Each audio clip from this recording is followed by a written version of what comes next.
Voici la lecture de la Bible.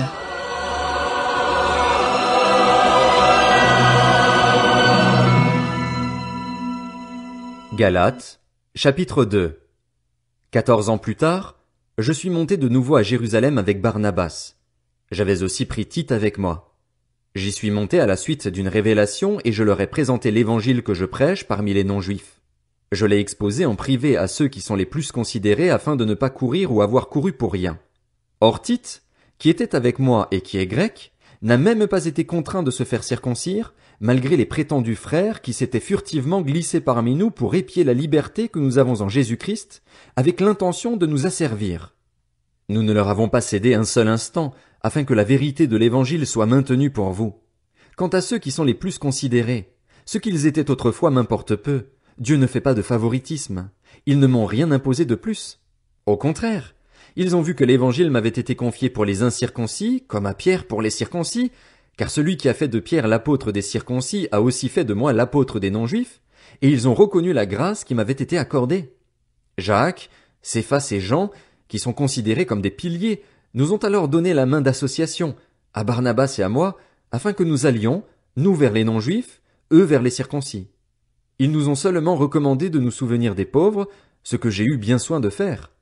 Mais lorsque Pierre est venu à Antioche, je me suis ouvertement opposé à lui, parce qu'il était condamnable. En effet, avant la venue de quelques personnes de l'entourage de Jacques, il mangeait avec les non-juifs, mais après leur arrivée, il s'est esquivé et s'est tenu à l'écart par crainte des circoncis.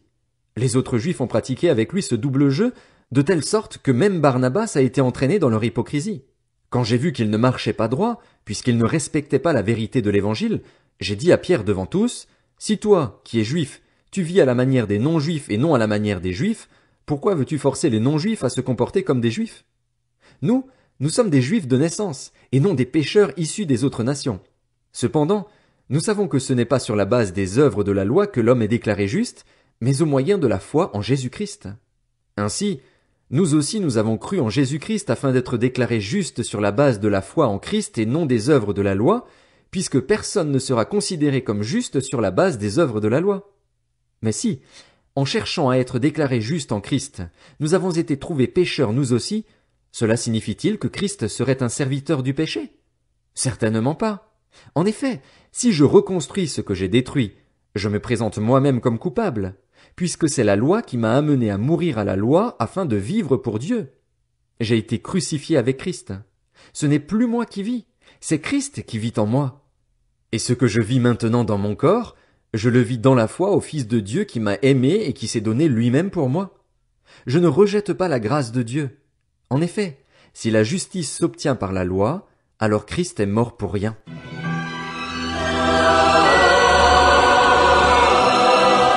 C'était la lecture de la Bible.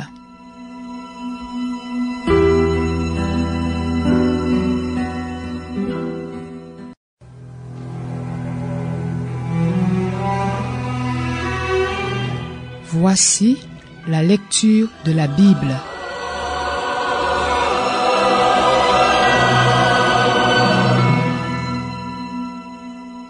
Galates, chapitre 3.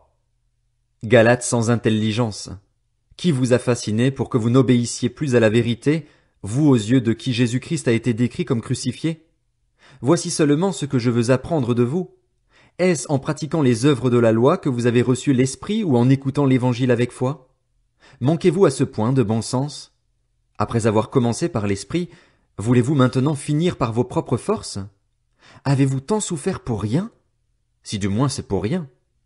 Celui qui vous accorde l'Esprit et qui accomplit des miracles parmi vous, le fait-il donc parce que vous pratiquez les œuvres de la loi ou parce que vous écoutez avec foi? Tout comme Abraham eut confiance en Dieu et que cela lui fut compté comme justice, reconnaissez donc que ce sont ceux qui ont la foi qui sont les fils d'Abraham. Or l'Écriture prévoyait que Dieu considérerait les non-juifs comme justes sur la base de la foi, et elle a d'avance annoncé cette bonne nouvelle à Abraham. Toutes les nations seront bénies en toi. Ainsi, ceux qui croient sont bénis avec Abraham le croyant. En effet, tous ceux qui dépendent des œuvres de la loi sont sous la malédiction, car il est écrit « Maudit soit tout homme qui ne reste pas fidèle à tout ce qui est écrit dans le livre de la loi pour le mettre en pratique. » De plus, il est évident que personne n'est déclaré juste devant Dieu dans le cadre de la loi, puisqu'il est dit, le juste vivra par la foi. Or, la loi ne s'appuie pas sur la foi. Elle dit au contraire, l'homme qui mettra ces règles en pratique vivra par elles.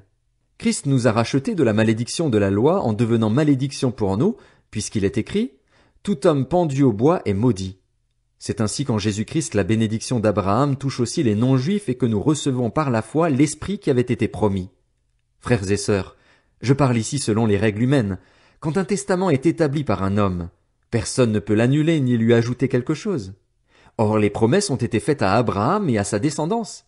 Il n'est pas dit « et aux descendances », comme s'il s'agissait de plusieurs, mais c'est d'une seule qu'il s'agit, à ta descendance, c'est-à-dire à Christ. Voici ce que je veux dire.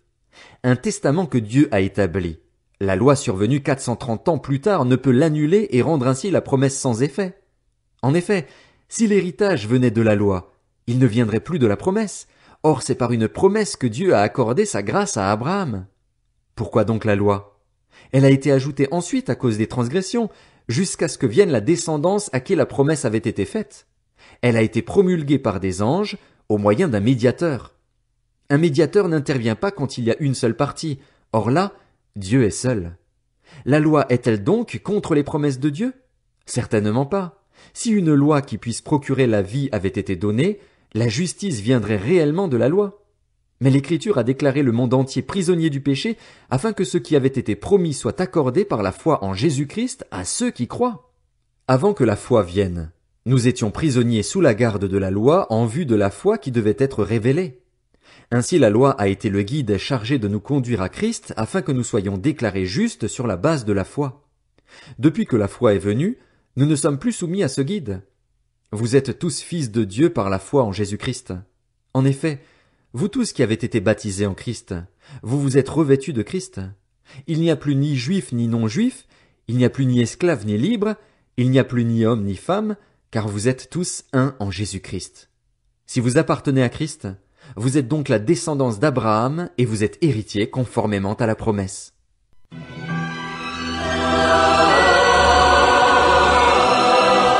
C'était la lecture de la Bible.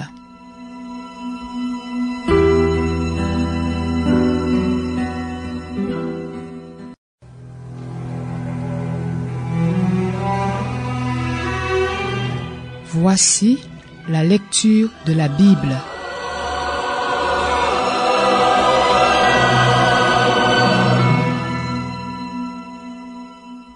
Galates, chapitre 4. Voici ce que je veux dire. Aussi longtemps que l'héritier est un enfant, il ne diffère en rien d'un esclave, quoiqu'il soit le maître de tout. Il est soumis à des tuteurs et à des administrateurs jusqu'au moment fixé par son père. Nous aussi, de la même manière, lorsque nous étions des enfants, nous étions esclaves des principes élémentaires qui régissent le monde. Mais, lorsque le moment est vraiment venu, Dieu a envoyé son Fils, né d'une femme, né sous la loi, pour racheter ceux qui étaient sous la loi afin que nous recevions le statut d'enfants adoptifs. Et parce que vous êtes ses fils, Dieu a envoyé dans votre cœur l'esprit de son Fils qui crie « Abba, Père ». Ainsi tu n'es plus esclave, mais fils. Et si tu es fils, tu es aussi héritier de Dieu par Christ. Autrefois vous ne connaissiez pas Dieu, vous serviez des dieux qui par nature ne le sont pas. Mais maintenant que vous avez connu Dieu, ou plutôt que vous avez été connus de Dieu, comment pouvez-vous retourner à ces principes élémentaires sans force et sans valoir auxquels vous voulez vous asservir encore? Vous faites très attention aux jours, aux mois, aux saisons et aux années. J'ai peur d'avoir inutilement travaillé pour vous. Frères et sœurs, je vous en supplie, soyez comme moi, car moi aussi j'ai été comme vous. Vous ne m'avez fait aucun tort, mais, vous le savez, c'est à cause d'un problème physique que je vous ai annoncé l'Évangile pour la première fois. Et mis à l'épreuve par mon corps, vous n'avez montré ni mépris ni dégoût. Au contraire, vous m'avez accueilli comme un ange de Dieu, comme Jésus-Christ lui-même. Où donc est l'expression de votre bonheur? En effet, je vous rends ce témoignage. Si cela avait été possible, vous vous seriez arraché les yeux pour me les donner.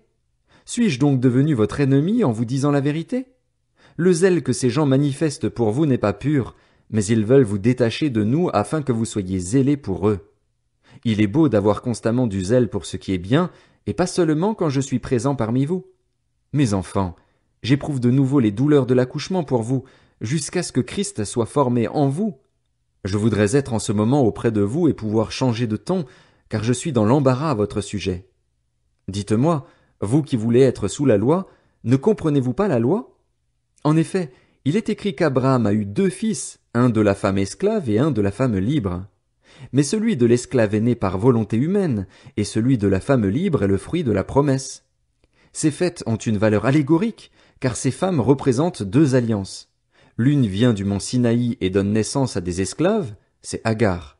En effet, Agar, c'est le mont Sinaï en Arabie, et elle correspond à la Jérusalem actuelle qui vit dans l'esclavage avec ses enfants.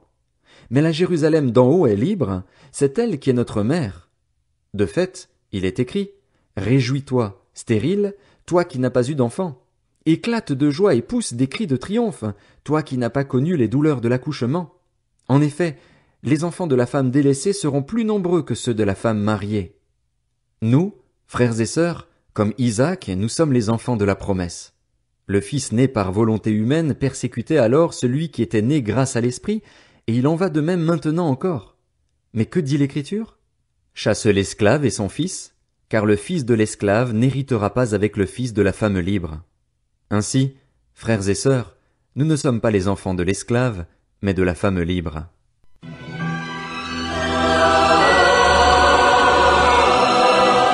C'était la lecture de la Bible.